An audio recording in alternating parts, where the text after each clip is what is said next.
اللهم صل على محمد وعلى آل محمد كما صليت على إبراهيم وعلى آل إبراهيم إنك حميد مجيد اللهم بارك على محمد وعلى آل محمد كما باركت على إبراهيم وعلى آل إبراهيم إنك حميد مجيد أما بعد فإن خير الحديث كتاب الله وخير الهدي هدي محمد صلى الله عليه وسلم وشر الأمور محدثاتها وكل محدثة بدعة وكل بدعة ضلالة وكل ضلالة في النار يا أيها الذين آمنوا اتقوا الله حق تقاته ولا تموتن إلا وأنتم مسلمون أعوذ بالله من الشيطان الرجيم بسم الله الرحمن الرحيم ولنبلونكم بشيء من الخوف والجوع ونقص من الأموال والأنفس والثمرات وبشر الصابرين الذين إذا أصابتهم مصيبة قالوا إنا لله وإنا إليه راجعون. ഏറെ സ്നേഹം നിറഞ്ഞ സത്യവിശ്വാസികളെ, ജീവിതത്തിന്റെ നിഖില മേഖലകളിലും നമ്മെ ശ്രദ്ധിച്ച് പരിപാലിക്കുന്ന, നമ്മെ അങ്ങേയറ്റം സ്നേഹിക്കുന്ന അല്ലാഹുവിന്റെ വിധിവിലക്കുകൾ സൂക്ഷിച്ച് ജീവിക്കണമെന്ന് എന്നോടും നിങ്ങളോടും ഉണർത്തുന്നു, വസിയത്ത് ചെയ്യുന്നു. അല്ലാഹു സുബ്ഹാനഹു വ തആല നമുക്ക് ഓരോരുത്തർക്കും അതിനുള്ള തൗഫീഖ് പ്രദാനം ചെയ്യുമാറാവട്ടെ. സഹോദരങ്ങളെ, അല്ലാഹു ഈ ലോകത്തെ ക്രമീകരിച്ചിരിക്കുന്നത് വ്യത്യസ്തമായ പരീക്ഷണങ്ങൾ കൊണ്ട്. ഈ പരീക്ഷണങ്ങളെ നേരിട്ടുകൊണ്ട് മാത്രമേ വിശ്വാസികളായ നമുക്ക് മുന്നോട്ട് പോവാൻ സാധിക്കുകയുള്ളൂ. താൽക്കാലികമായ വിഭവങ്ങൾ നിറക്കപ്പെട്ട നശ്വരമായ ഒരു ഭൂമിയിലാണ് നമ്മൾ ജീവിക്കുന്നത്. അടിക്കടി പരീക്ഷണങ്ങൾ ഉണ്ടാവുക എന്നുള്ളത് അല്ലാഹുവിന്റെ സുന്നത്താണ്. അതുകൊണ്ട് വിശുദ്ധ ഖുർആനിന്റെ അധ്യാപനം നന്മകൾ നൽകിക്കൊണ്ടും തിന്മകൾ നൽകിക്കൊണ്ടും നാം നിങ്ങളെ പരീക്ഷിക്കുന്നതാണ്. പരീക്ഷകൻ അല്ലാഹുവാണ്. അപ്പൊ നല്ല കാര്യങ്ങൾ വരുന്ന സന്ദർഭത്തിൽ നമ്മൾ ഒരിക്കലും ചിന്തിക്കേണ്ടതില്ല ഞാൻ വലിയ ഹൈറിലാണ്, ബർക്കത്തിലാണ്. അത് പരീക്ഷണമാണ്. രോഗങ്ങൾ, തിന്മകൾ, പ്രയാസങ്ങൾ ഇതൊക്കെ വരുമ്പോൾ അതും പരീക്ഷണമാണ്. വിശുദ്ധ ഖുർആൻ സൂറത്ത് അൽ ബഖറയുടെ 155, 156 വചനങ്ങൾ പല സന്ദർഭങ്ങളിലായി നമ്മൾ കേട്ടതാണ്. എന്താണ് ആയത്ത്? വല നബ്ലുവന്നക്കും ബിശൈഇൻ മിനൽ ഖൗഫി വൽ ജൂഇ വനഖ്സിൻ മിനൽ അംവാലി വൽ അൻഫുസ് വസ്സമറാത്ത് വബശ്ശിരിസ് സ്വാബിരീൻ الذين إذا أصابتهم مصيبة قالوا إنا لله وإنا إليه راجعون. തീർച്ചയായും നാം നിങ്ങളെ പരീക്ഷിക്കുക തന്നെ ചെയ്യും. വലനബുലുവന്നക്കും എന്ന് പറഞ്ഞാൽ ദുനിയാവ് പരീക്ഷണമാണ്, ജീവിതം പരീക്ഷണമാണ്. അപ്പൊ പരീക്ഷിക്കുക തന്നെ ചെയ്യും. 5 തരം പരീക്ഷണങ്ങൾ, 5 തരം പരീക്ഷണങ്ങൾ വിശ്വാസം നേരിട്ടേക്കാം. ചിലപ്പോൾ ഒന്നായിരിക്കും, ചിലപ്പോൾ രണ്ടായിരിക്കും, ചിലപ്പോൾ ഒന്നിച്ചായിരിക്കും. ഏതെല്ലാമാണ് ആ പരീക്ഷണങ്ങൾ എന്ന് ഖുർആൻ കൃത്യമായി പറഞ്ഞു തരുന്നുണ്ട്. അതിലൊന്നാമത്തെ പരീക്ഷണം പേടികൊണ്ടുള്ള പരീക്ഷണം, ശത്രുക്കളിൽ നിന്നുള്ള ഭയം. വിശ്വാസിയായി ജീവിച്ചുകൊണ്ടിരിക്കുമ്പോ മറ്റുള്ള സമുദായത്തിൽപ്പെട്ട ആളുകൾ എന്നെ ആക്രമിക്കുമോ എന്നുള്ള പേടി. അതൊരു പരീക്ഷണമാണ്. ഭാവി എന്തായിത്തീരും? ഇലക്ഷന്റെ റിസൾട്ട് വരാൻ പോവാണ്. അടുത്ത തവണ ആര് ഭരിക്കും? മുസ്ലിങ്ങളുടെ ഭാവി എന്തായിത്തീരും? ഭാവിയെ സംബന്ധിച്ചുള്ള ആശങ്കകൾ. എന്റെ ജീവിതം, എന്റെ സമൂഹം, എന്റെ കുടുംബം, എന്റെ രാജ്യം സുരക്ഷിതമാകുമോ എന്നുള്ള പേടി. യുദ്ധം നടന്നുകൊണ്ടിരിക്കുന്നു, അത് നീണ്ടുപോകുമോ എന്നുള്ള പേടി. ഇതൊക്കെ പേടിയാണ്. ഇപ്പൊ പേടി കൊണ്ട് അല്ലാഹു പരീക്ഷിക്കും. വലനബുലുവന്നകും ബിശൈഇൻ മിനൽ ഖൗഫ്. രണ്ടാമത് പറയുന്നു വൽജൂ, വിശപ്പ് കൊണ്ട്, ദാരിദ്ര്യം കൊണ്ട്, പട്ടിണി കൊണ്ട്. ഭക്ഷണം അതിന്റെ ലഭ്യത കുറഞ്ഞു വരിക. ധാരാളമായിട്ടുണ്ടായ ഒരു സംഗതി പെട്ടെന്ന് വരൾച്ച ഉണ്ടാകുന്നു, അല്ലെങ്കിൽ ഭക്ഷണത്തിന്റെ ക്ഷാമം നേരിടുന്നു. നമുക്കൊക്കെ അറിയാം, ഗ്യാസിന്റെ ലഭ്യത കുറഞ്ഞപ്പോ ഹോട്ടലുകൾ പൂട്ടി. ഇത് ഒരു പരീക്ഷണമാണ്. വിശപ്പ് കൊണ്ട് പരീക്ഷണം, ആവശ്യത്തിന് ഭക്ഷണം കിട്ടാത്തവര്. പിന്നെന്താ പറഞ്ഞത്? വനഖ്സിൻ മിനൽ അംവാൽ, ധനത്തിന്റെ നഷ്ടം. ധനം സമാഹരിക്കപ്പെട്ടെങ്കിൽ മാത്രമേ നമ്മുടെ ജീവിതം മുന്നോട്ട് പോകൂ. കച്ചവടത്തിന്റെ തകർച്ച, ബിസിനസ് സ്ഥാപനങ്ങൾ തുടങ്ങുന്ന ഒരുപാട് ആളുകൾ അവര് പറയുന്ന കാര്യപ്പെട്ട പരാതി ഒന്നും നടക്കില്ല. എന്നാൽ നടന്നിരുന്ന ഒരു കാലഘട്ടമായിരുന്നു. പരീക്ഷണമാണ്. നല്ല ജോലിയുള്ള ലക്ഷക്കണക്കിന് രൂപയുടെ ശമ്പളമുള്ള ജോലി പെട്ടെന്ന് നഷ്ടപ്പെടുക പരീക്ഷണമാണ്. അപ്രതീക്ഷിതമായിട്ടുള്ള സാമ്പത്തികമായ ബാധ്യതകൾ കുമിഞ്ഞുകൂടുക. കോടികളുടെ ആസ്തിയുണ്ടായ ആളുകൾ പെട്ടെന്ന് കച്ചവടം നഷ്ടപ്പെട്ട് കോടികളുടെ ധനനഷ്ടത്തിന് വിധേയരാകുന്നു. പരീക്ഷണമാണ്. സമ്പാദിച്ചു വെച്ചു കൂട്ടിയ കാര്യങ്ങൾ പെട്ടെന്ന് നശിച്ചു പോകുക പരീക്ഷണമാണ്. ഒരു ബിൽഡിംഗ് നമ്മളുണ്ടാക്കി 50 1 കോടിയൊക്കെ ചെലവഴിച്ച് ബിൽഡിംഗ് ഉണ്ടാക്കി വാടകയ്ക്ക് കൊടുക്കാൻ, കച്ചവടത്തിന് കൊടുക്കാൻ, പെട്ടെന്ന് അത് ആരും ആകുന്നില്ല. അപ്പൊ നമ്മുടെ എഫക്റ്റ് തെറ്റാവുകയാണ്. പരീക്ഷണമാണ് സഹോദരങ്ങളെ, ഈ രൂപത്തിലുള്ള പരീക്ഷണം. പിന്നെന്താ ഖുർആൻ പറയുന്നത്? വനഖ്സിൻ മിനൽ അംവാലി വൽ അൻഫുസ്, ജീവനഷ്ടം. നമ്മുടെ അടുത്ത ഒരു സുഹൃത്തിന്റെ പ്രിയപ്പെട്ട മകൻ, നമ്മളൊക്കെ കേട്ട വാർത്തയാണ്. 15 വയസ്സുള്ള ഒരു കുട്ടി SSLCക്ക് ഏറ്റവും നല്ല മാർക്ക് വാങ്ങി. മാർക്കിന്റെ റിസൾട്ട് അറിയുന്ന സമയത്ത് അദ്ദേഹം ICUവിലാണ്. ഒരു പിതാവിനെ സംബന്ധിച്ചിടത്തോളം ഒരിക്കലും താങ്ങാൻ പറ്റാത്ത നഷ്ടമാണ് ജീവനഷ്ടം. തന്റെ മകൻ അല്ലെങ്കിൽ മകൾ മരണപ്പെടുക എന്നുള്ളത്. പ്രിയപ്പെട്ടവരുടെ മരണം, രോഗങ്ങൾ, ശാരീരികമായിട്ടുള്ള അവശതകൾ, പെട്ടെന്ന് സ്ട്രോക്ക് ബാധിക്കുക പരീക്ഷണമാണ്. നമ്മുടെ മക്കൾ, മാതാപിതാക്കൾ എന്നിവരുടെ പെട്ടെന്നുള്ള മരണം ഒരു വലിയ പരീക്ഷണമാണ്. അഞ്ചാമതായിട്ട് പറഞ്ഞത് വിഭവങ്ങളുടെ നഷ്ടം. നല്ല ഒരു കൃഷി ഉണ്ടാക്കി, ആ കൃഷിയൊക്കെ ഉണ്ടാക്കിയിട്ട് അതിന്റെ വിഭവം, ഫലം കൊയ്തെടുക്കാൻ നേരത്തെ ഒരു കൊടുങ്കാറ്റുണ്ടായി, അല്ലെങ്കിൽ ചുഴലിക്കാറ്റുണ്ടായി, അല്ലെങ്കിൽ വെള്ളപ്പൊക്കമുണ്ടായി, അത് മുഴുവൻ നാശനഷ്ടത്തിലേക്ക് പോയി.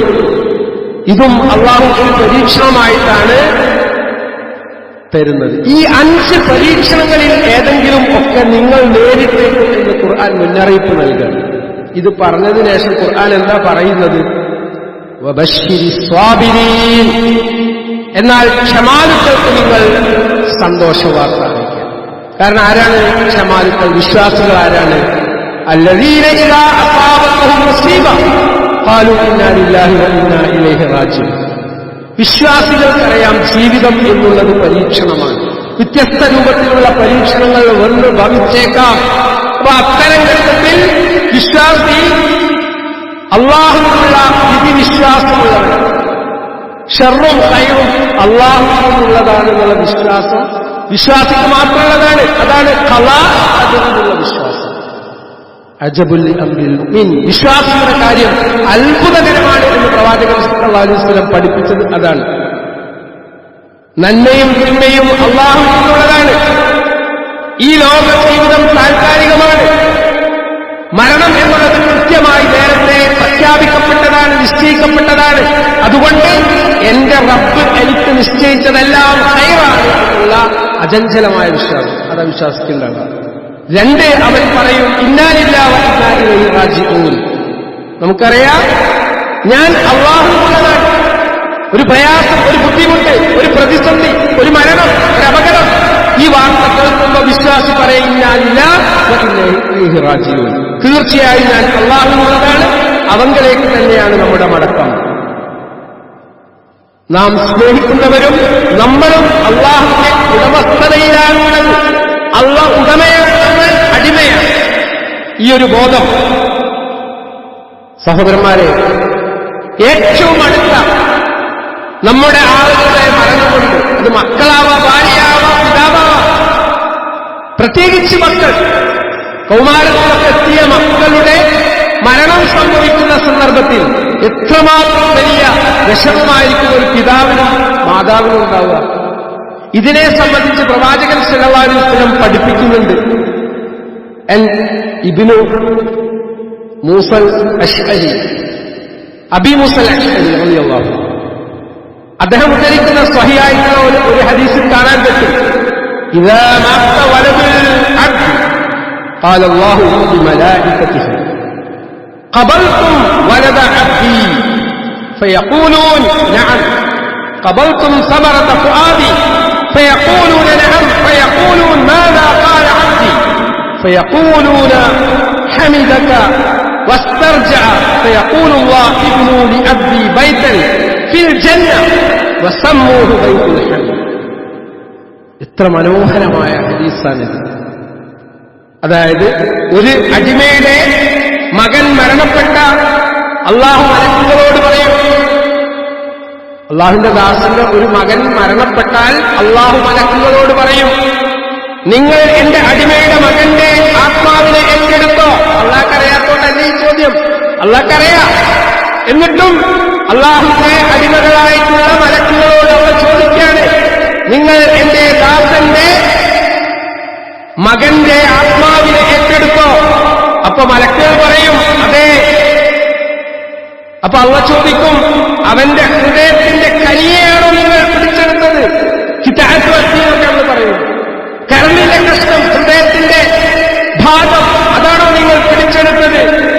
അപ്പോൾ അവർ പറയും അതെ. അപ്പൊ അള്ളാഹ് ചോദിക്കും, ആ മകനെ പിടിച്ചെടുത്തപ്പോ ആ മകന്റെ കാര്യത്തിൽ പിതാവ് അല്ലെങ്കിൽ ഉമ്മ എന്താണ് പറഞ്ഞത്? അപ്പൊ മലക്കുകൾ പറയാണ്, അവൻ നിന്നെ സ്തുതിക്കുകയും അൽഹംദുലില്ലാഹ് ഇന്നാ ലില്ലാഹി വ ഇന്നാ ഇലൈഹി റാജിഊൻ ഇതാ പറഞ്ഞത്. സർവസ്തുതിയും അല്ലാഹുവിനുള്ളതാണ്, ഞങ്ങൾ അല്ലാഹുവിനുള്ളതാണ്, ഞങ്ങളുടെ മടക്കം അല്ലാഹുവിലേക്കാണ്. ഇതാണ് അവർ പറഞ്ഞത്. ഇത് കേട്ട മാത്രയിൽ അല്ലാഹു മലക്കുകളോട് കൽപ്പിക്കും, എന്റെ അടിമക്ക് സ്വർഗത്തിൽ നിങ്ങൾ ഒരു വീട് നിർമ്മിക്കുക, ആ വീടിന് ബൈത്തുൽ ഹംദ് എന്ന് നാമകരണം ചെയ്യുക. അതായത് ഒരു പരീക്ഷണം ജീവിതത്തിൽ വരുന്ന ഘട്ടത്തിൽ വിശ്വാസം സ്വീകരിക്കുന്ന നിലപാട് ക്ഷമയാണ്. സ്വബർജമീൻ, ഭംഗിയായിട്ടുള്ള ക്ഷമ. ഇവിടെ അല്ലാഹു വിശേഷിപ്പിച്ചത് സമറത്തു ഫുആദിഹി, ഹൃദയത്തിന്റെ കനി. ആ കനി നഷ്ടപ്പെടുന്ന സന്ദർഭത്തിൽ അതിനുണ്ടാകുന്ന വേദന അല്ലാഹ്ക്കറിയാം. ബോധപൂർവം തന്നെയാണ് സംഭവിക്കുന്നത്. വലിയ പ്രതിഫലം അല്ലാഹു സുബ്ഹാനഹു വ തആല ഈ വ്യക്തിക്ക് വിശ്വാസിക്ക് നാളെ പരലോകത്ത് നൽകാൻ വേണ്ടിയിട്ടാണ് ഈ ഒരു നഷ്ടം ദുനിയാവിൽ വെച്ച് കൊടുക്കുന്നത്. അപ്പൊ ഇത്തരം മരണങ്ങൾ വിശ്വാസിക്ക് ഒരുപാട് പാഠങ്ങൾ നൽകുന്നു എന്നാണ് പ്രിയപ്പെട്ടവരെ സൂചിപ്പിക്കാനുള്ളത്. ഒന്ന്, ജീവിതത്തിന്റെ നശ്വരതയാണ് അത് വിളിച്ചോടുന്നത്. നമ്മളെങ്ങനെ വളരെ മനോഹരമായി ജീവിതം മുന്നോട്ട് കൊണ്ടുപോകുമ്പോ നമ്മൾ വിചാരിക്കുന്ന കാര്യങ്ങളൊക്കെ ഇവിടെ പോസിബിൾ ആണ്. ഒരിക്കലുമില്ല. അല്ലാഹ് തീരുമാനിച്ചത് മാത്രമേ ഈ ദുനിയാവിലുള്ളൂ. അതുകൊണ്ട് നമ്മുടെ പ്രതീക്ഷകൾ നല്ലതാണ്, പക്ഷേ എല്ലാ പ്രതീക്ഷകളും പൂവണിയണം എന്നില്ല. SSLCക്ക് മുഴുവൻ നല്ല മാർക്ക് വാങ്ങിയ ഒരു കുട്ടി +2 പറഞ്ഞേക്കണം, അതിനുശേഷം തുടർ പഠനത്തിലേക്ക് അവനെ കൊണ്ടുപോകണം എന്നുള്ള കൃത്യമായ പ്ലാനിംഗ് രക്ഷിതാക്കൾ നടത്തിക്കൊണ്ടിരിക്കുന്ന വേളയിലാണ് സ്കൂളിലേക്ക് പുറപ്പെടുന്ന വേളയിലാണ് മരണം സംഭവിക്കുന്നത്.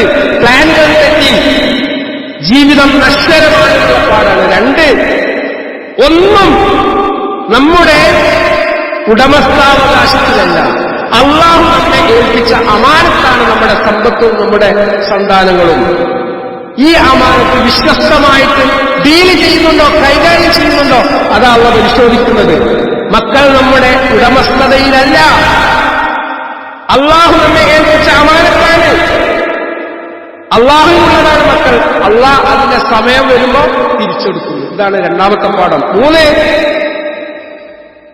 ഏതിനാണ് നമ്മൾ മുന്തിയ പരിഗണന നൽകേണ്ടത്? നമ്മുടെ ജീവിതത്തിൽ നമ്മൾ ഏറ്റവും വലിയ പരിഗണന എന്തിനാ കൊടുക്കേണ്ടത്?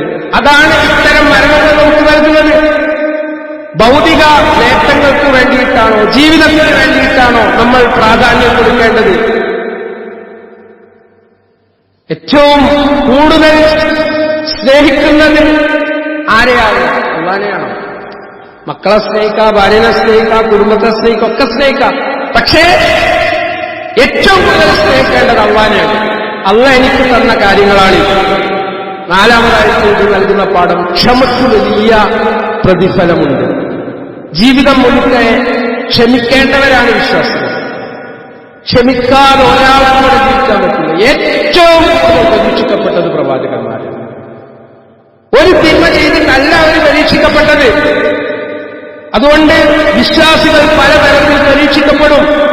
ജീവഹാനി ഉണ്ടാവാം. ഇവിടെ ഈ പരീക്ഷണങ്ങളിലൊക്കെ നമ്മൾ ക്ഷമ ആരംഭിക്കേണ്ടതുണ്ട്. അഞ്ചാമത്തെ കാര്യം എന്ന് പറഞ്ഞാൽ പരലോകത്തുള്ള രക്ഷയെ സംബന്ധിച്ചും പ്രതിഫലത്തെ സംബന്ധിച്ചും വിശ്വാസികൾക്ക് പ്രതീക്ഷ വേണം. ഇപ്പൊ നിങ്ങൾ ആലോചിച്ചില്ലേ, 15 വയസ്സ് വരെ നമ്മളൊരു കുട്ടിയെ പോറ്റി ഉണ്ടാക്കിയിട്ട് പെട്ടെന്ന് അവൻ മരണപ്പെടുമ്പോ എത്രമാത്രം വലിയ വേദന നമുക്കുണ്ടാകും. എന്നാൽ അല്ലാഹു ബൈത്തുൽ ഹംദ്, സ്തുതിയുടെ ഭവനം, പരലോകത്തെ സ്വർഗത്തിൽ ഒരിക്കലും നശിക്കാത്ത ഒരു വീട്, സ്വർഗത്തിൽ ഒരു കൊട്ടാരം വിശ്വാസിക്ക് വേണ്ടി അല്ലാഹു ഒരുക്കി എന്ന് പറഞ്ഞാൽ അത് ഒരു പ്രതീക്ഷയാണ്. ആ പ്രതീക്ഷയാണ് ഇത്തരം സംഭവങ്ങൾ നമുക്ക് നൽകുന്നത്. ആറാമത്തെ കാര്യം എന്ന് പറഞ്ഞാൽ അള്ളാന്റെ വിധിക്ക് കീഴടങ്ങാതെ നമുക്ക് ജീവിക്കാൻ പറ്റില്ല. നമ്മളുടെ കയ്യിൽ എത്ര വലിയ സാങ്കേതിക വിദ്യകളും ശാസ്ത്ര പുരോഗതിയും ഉണ്ടെങ്കിലും ശരി, അള്ളാന്റെ വിധിക്ക് നമ്മൾ കീഴടങ്ങിയേ പറ്റൂ. സമീപകാലത്ത് നമ്മുടെ കേരളത്തിൽ നടന്ന ഒരുപാട് അപകട മരണങ്ങളുണ്ട്. അള്ളാന്റെ തക്തീർ അനുസരിച്ചുകൊണ്ടാണ് ഇതൊക്കെ നടക്കുന്നത് എന്നുള്ള ഒരു ഓർമ്മപ്പെടുത്തലാണ് ഇതൊക്കെ നമുക്ക് നൽകുന്നത്. നമ്മൾ ബോധ്യമാണ്, ഞാൻ മരിക്കും, എന്റെ കുടുംബം മരിക്കും, എല്ലാവരും മരിക്കും. ആ മരണത്തിന് മുമ്പ് എന്റെ പാതയെ സ്വർഗത്തിലേക്ക് വേണ്ടി ഞാൻ തയ്യാറാക്കേണ്ടതുണ്ട്. ദുനിയാവ് നിസ്സാരമാണ്. മറ്റൊന്ന്, നമ്മുടെ മക്കൾ നമുക്ക് നഷ്ടപ്പെട്ടിട്ടുണ്ടെങ്കിൽ പോലും ചിന്തിക്കുക, നല്ല രൂപത്തിൽ ഹാപ്പിയായിക്കൊണ്ട് ഒരു കുട്ടിയെ രക്ഷിക്കുന്നെങ്കിൽ പേടിക്കേണ്ട, നാളെ നമ്മെ സ്വീകരിക്കാൻ ആ മകൻ ഉണ്ടാകും എന്നുള്ള ഒരു വലിയ പ്രതീക്ഷ സദഖത്തുൻ ജാരിയ എന്നുള്ള ഗണത്തിലാണ് അവർ വരിക. അതുകൊണ്ട് വിശ്വാസികളെ സംബന്ധിച്ചിടത്തോളം എല്ലാം ഹൈറാണ്. ഏറ്റവും വലിയ ശക്തി പ്രാർത്ഥനയ്ക്കുണ്ട്. അതുകൊണ്ട് മരണം സംഭവിച്ചിട്ടുണ്ടെങ്കിൽ പോലും അവർക്ക് വേണ്ടി ആത്മാർത്ഥമായി പ്രാർത്ഥിക്കുമ്പോൾ ആ പ്രാർത്ഥന ഏറ്റവും വലിയ നന്മയായിട്ട് അള്ളാഹു പരിഗണിക്കും, സ്വീകരിക്കും. അള്ളാഹു ഇത്തരം കാര്യങ്ങൾ മനസ്സിലാക്കാൻ, ഇത്തരം പരീക്ഷണങ്ങൾ നമുക്ക് കാരണമാകട്ടെ എന്നുള്ളതാണ് സാന്ദർഭികമായി സൂചിപ്പിക്കാനുള്ളത്. അള്ളാഹു നമ്മിൽ നിന്ന് എല്ലാത്തരം പ്രയാസങ്ങളും നീക്കിത്തന്ന് ഏറ്റവും നല്ല അവസ്ഥ പ്രദാനം ചെയ്യുമാറാവട്ടെ.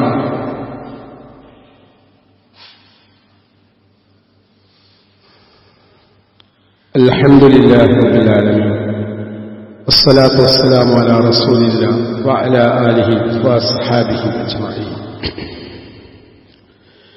യാ അയ്യുഹല്ലദീന ആമനൂ തഖുല്ലാഹ ഹഖ്ക തുഖാതിഹി വലാ തമൂതുന്ന ഇല്ലാ വഅൻതും മുസ്ലിമൂൻ. സ്നേഹം നിറഞ്ഞ സത്യവിശ്വാസികളെ, ചൂട് കൂടിക്കൊണ്ടിരിക്കുന്നു. തമ്മ ആളുകൾ കാണുമ്പോൾ പറയുന്ന വർത്താനം ചൂടിനെ കുറിച്ചാണ്, കാലാവസ്ഥയെ കുറിച്ചാണ്. എന്നാൽ നമ്മൾ മനസ്സിലാക്കേണ്ടത്, നമ്മൾ 500 ആളുകളുടെ ചൂടിനെ കുറിച്ച് പറഞ്ഞാലും 500 ആളുകൾക്ക് ഈ ചൂട് കൂട്ടാനോ കുറക്കാനോ ഒന്നും പറ്റില്ല. ഇതൊക്കെ നിയന്ത്രിക്കുന്ന ആളാണ്. എന്തുകൊണ്ട് ചൂട് കൂടുന്നു എന്നുള്ളത് നമ്മൾ ചിന്തിക്കണം. മനുഷ്യൻ തെറ്റുകളിൽ ആപതിക്കുമ്പോൾ സക്കാത്ത് സമയത്തിന് നൽകാതിരിക്കുന്നു വലിയ വിഷയമാണ്. സമ്പന്നരുടെ സമ്പത്തിന്റെ അവകാശികൾ പാവങ്ങളുണ്ട്. അപ്പൊ ആ സമ്പത്ത് ശുദ്ധീകരിക്കപ്പെടേണ്ടതുണ്ട്. സക്കാത്തിന്റെ മുതൽ അതിന്റെ അവകാശികൾക്ക് നൽകപ്പെടാതിരിക്കുന്ന ഘട്ടം വന്നാൽ വരരക്ഷ സംഭവിക്കാം, മാരകമായ ചൂട് പരീക്ഷണമായിട്ട് വന്നേക്കാം. ഇതിലേക്കാണ് പോകുന്നത്. നമ്മുടെ ഭാഗത്ത് എന്തെങ്കിലും തെറ്റ് സംഭവിക്കുന്നുണ്ടോ? എല്ലാറ്റിനും സർക്കാരിനെയും സംവിധാനങ്ങളെയും കുറ്റപ്പെടുത്തുന്നതിന് ബദൽ ഈ ചൂട് കൂടാനുള്ള കാരണക്കാരൻ ഞാനാണോ? കണ്ണുകൊണ്ട് വ്യഭിചരിക്കുന്നവരുടെ എണ്ണം കൂടിക്കൊണ്ടിരിക്കുന്നു. കണ്ണുകൊണ്ട് വ്യഭിചരിക്കുന്നു. 24 hours 24 മണിക്കൂറും ഈ വ്യഭിചാരം നടന്നുകൊണ്ടിരിക്കുന്നു. കാരണം ആരും കാണുന്നില്ല എന്ന് കരുതിക്കൊണ്ടാണ് അവൻ വ്യഭിചരിക്കുന്നത്. പക്ഷേ അല്ലാഹു സുബ്ഹാനഹു വ തആല വഹുവൽ ഖാഹിറു ഫൗക ഇബാദി, മുകളിൽ നിരീക്ഷകനായിട്ട് സൂക്ഷിപ്പുകാരനായിട്ട് അള്ളണ്ട്. ആ ഒരു ബോധം നഷ്ടപ്പെടുകയാണ്. അപ്പൊ പരീക്ഷണം ഉണ്ടാവും. എന്താ പ്രതിവിധി? അള്ളാഹുവിലേക്ക് ഖേദിച്ച് മടങ്ങുക എന്നുള്ളതാണ്. റമളാൻ കഴിഞ്ഞു, അതോടുകൂടി ദീന് കഴിഞ്ഞിട്ടില്ല. റമളാൻ കഴിഞ്ഞുള്ള 11 മാസങ്ങൾ കൂടുതൽ ഊർജ്ജസ്വലതയോടുകൂടി ഈമാനോടുകൂടി ജീവിക്കേണ്ടവരാണ് വിശ്വാസികൾ. അതുകൊണ്ട് എന്റെ ഭാഗത്ത് എന്തെങ്കിലും മിസ്റ്റേക്ക് ഉണ്ടോയെന്ന് ഞാൻ എന്നോട് ചോദിക്കുക.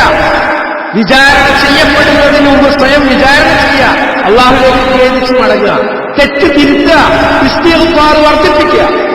ചൂട് കൂടുമ്പോഴുള്ള ഏറ്റവും വലിയ റെമഡി, പരിഹാരം എന്ന് പറയുന്നത് പാപമോചനം വർദ്ധിപ്പിക്കുക, തൗബ വർദ്ധിപ്പിക്കുക എന്നുള്ളത് തന്നെയാണ്. നമ്മൾ ആരെങ്കിലും അസ്തഗ്ഫിറുല്ലാഹ വ അതൂബു ഇലൈഹി എന്നുള്ളത് വർദ്ധിപ്പിച്ചിട്ടുണ്ടോ? വെറുതെ ഇരിക്കുന്ന ഒരുപാട് സമയങ്ങൾ നമ്മുടെ മുമ്പിലുണ്ട്. അപ്പോഴും നമ്മൾ മൊബൈലിൽ തോണ്ടാണ്, ചൂടിന്റെ കാരണങ്ങൾ അന്വേഷിക്കുകയാണ്. എന്നാൽ ആത്മീയമായ കാരണം പ്രവാചകൻ സല്ലല്ലാഹു അലൈഹി വസല്ലമയുടെ അധ്യാപനത്തിൽ നിന്ന് നമുക്ക് മനസ്സിലാക്കാൻ പറ്റുന്നത് നമ്മുടെ മിസ്റ്റേക്ക് കൊണ്ട്, നമ്മുടെ തെറ്റുകൾ കൊണ്ട്, നമ്മുടെ പാപങ്ങൾ കൊണ്ട് അല്ലാഹു നമ്മെ ശിക്ഷിച്ചേക്കാം. മടങ്ങി വരാനാണ്, നമ്മൾ മടങ്ങി ചെല്ലാനാണ്. അല്ലാഹു കാരുണ്യവാനാണ്. അല്ലാഹു ഒരിക്കലും ശിക്ഷിക്കുകയില്ല. അള്ളാന്റെ കരുണയാണ് മഴ. ഇന്നലെ നമ്മുടെ പ്രദേശത്തൊക്കെ മഴ വർഷിച്ചു. നമ്മൾ മനസ്സിലാക്കേണ്ടത് നമ്മോടുള്ള സ്നേഹത്തെക്കാൾ കൂടുതൽ ആരോട് സ്നേഹമുണ്ട്? ഇവിടെയുള്ള ജീവജാലങ്ങളോടുണ്ട്, ജീവികളോടുണ്ട്. പാപങ്ങളിൽ മുഴുകുന്ന മനുഷ്യൻ മടങ്ങിച്ചെല്ലാൻ വേണ്ടിയിട്ടാണ് ഇത്തരം പരീക്ഷണങ്ങൾ വരുന്നത്. അതുകൊണ്ട് ഇസ്തിഗ്ഫാർ നമ്മൾ വർദ്ധിപ്പിക്കുക. അതാണ് സാന്ദർഭികമായി സൂചിപ്പിക്കാനുള്ളത്. അല്ലാഹു സുബ്ഹാനഹു വ തആല കാര്യങ്ങൾ മനസ്സിലാക്കാനും ഖേദിച്ച് മടങ്ങാനുമുള്ള ഒരു അവസരം നമുക്കെല്ലാവർക്കും പ്രദാനം ചെയ്യുമാറാവട്ടെ. സഹോദരങ്ങൾ, എപ്പോഴും നമ്മൾ മരണത്തെ പ്രതീക്ഷിക്കണം. മരണം ആർക്കും എപ്പോഴും ഏത് വയസ്സിൽ എങ്ങനെയും സംഭവിക്കാം. ആ ഒരു ബോധം നമുക്കുണ്ടെങ്കിൽ തന്നെ തെറ്റ് ചെയ്യാനുള്ള ഒരു മുക്തി നമുക്കുണ്ടാവില്ല. ഏത് സമയം ഞാൻ മരണത്തെ നേരിട്ടേക്കാം. അടുത്ത സമയം ഞാൻ മയ്യത്തായിട്ട് എന്നെ വഹിച്ചുകൊണ്ട് കഫം പുടവയിൽ പൊതിഞ്ഞ് ഖബർസ്ഥാനിലേക്ക് കൊണ്ടുപോവാം എന്നുള്ള ആ ഒരു പേടി, ആ ഒരു ബോധം പ്രിയപ്പെട്ടവരെ എനിക്കും നിങ്ങൾക്കുണ്ടാവണം. അല്ലാഹു സുബ്ഹാനഹു വ തആല മരണത്തെക്കുറിച്ച് കൂടുതൽ ചിന്തിക്കുന്ന സൽസ്വഭാവികളിൽ നമ്മെ ഉൾപ്പെടുത്തി അനുഗ്രഹിക്കട്ടെ.